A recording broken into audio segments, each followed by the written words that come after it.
So because I've been not feeling well, I decided to take the time to make some sourdough starter. And then I thought, well, on the discard, why don't I make a Poolish with it and stick the discard in here, and that way I can make another type of bread.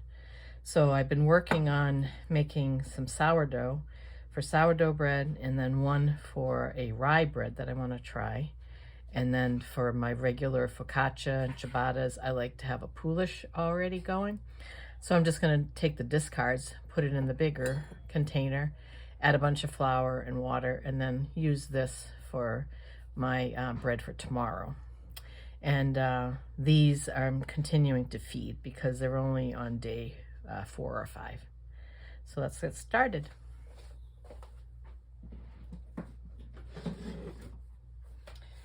For me, I weigh everything. Just keeps me on track.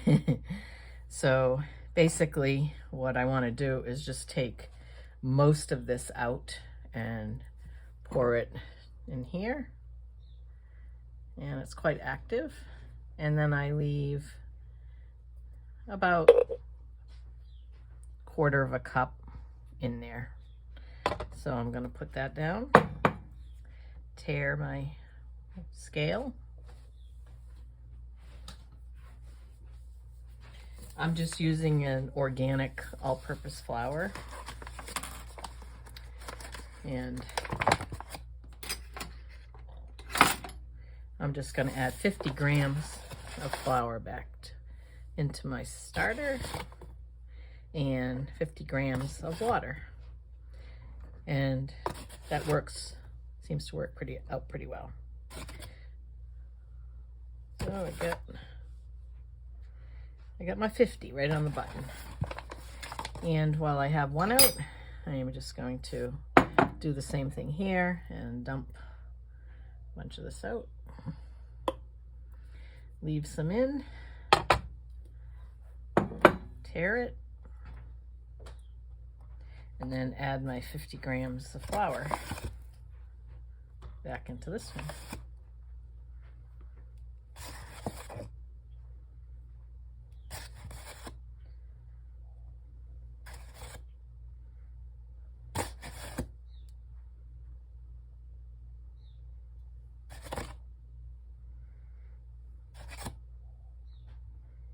All right, and now I just want to add 50 grams of water.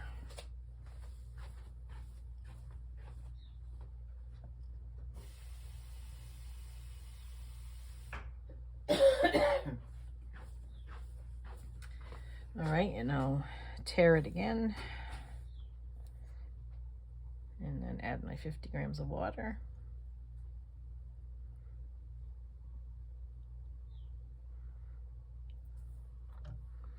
And the same for this one. And once you have one sourdough, it's simple. Oh, yeah, I added the flour.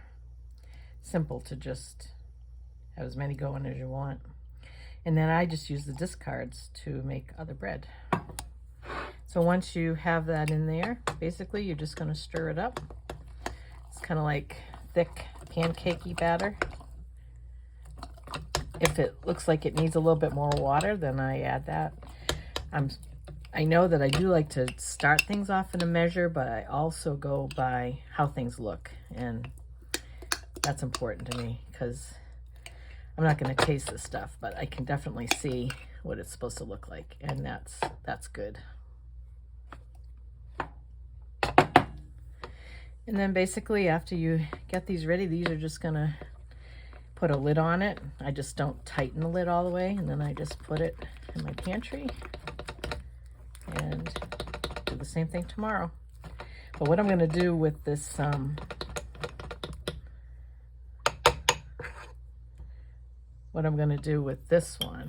is I'm just going to put the covers on here.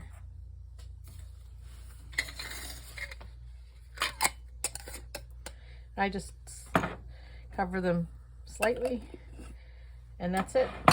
They're good. Now this one, I'm not going to even measure the flour because I want to make a pretty good Poolish for a couple loaves of bread. So, oh, I can't really do that like that.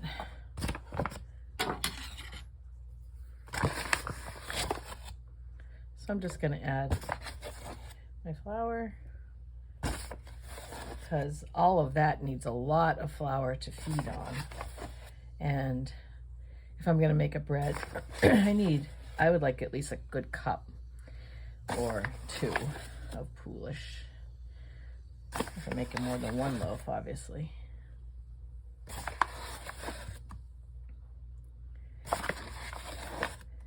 So this is how I keep my breads going. And I don't make bread all the time, but I get into periods where I'll make it. And I really wanted to learn how to make a nice dark rye bread for Jeff. He really likes it. So I didn't realize that the color of the dark rye comes from cocoa powder. I knew molasses, you know, dark molasses went in it, but I didn't realize cocoa powder was what gave the color. So that looks pretty good for my feeding. So, you know, add that much and then add a little water. And we'll stir it up. And this is what I'm just going to use as my Poolish. Now, usually when you make a Poolish, you add yeast, you know, instant yeast or other yeast, but this is from the sourdough. So I'm going to see if I can get it bubbling nicely, and I'm just not going to add any extra yeast, and see if that works.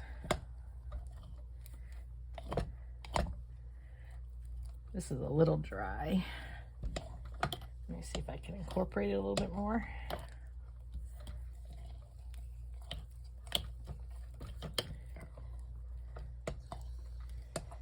All right, so I'm just going to cover this up.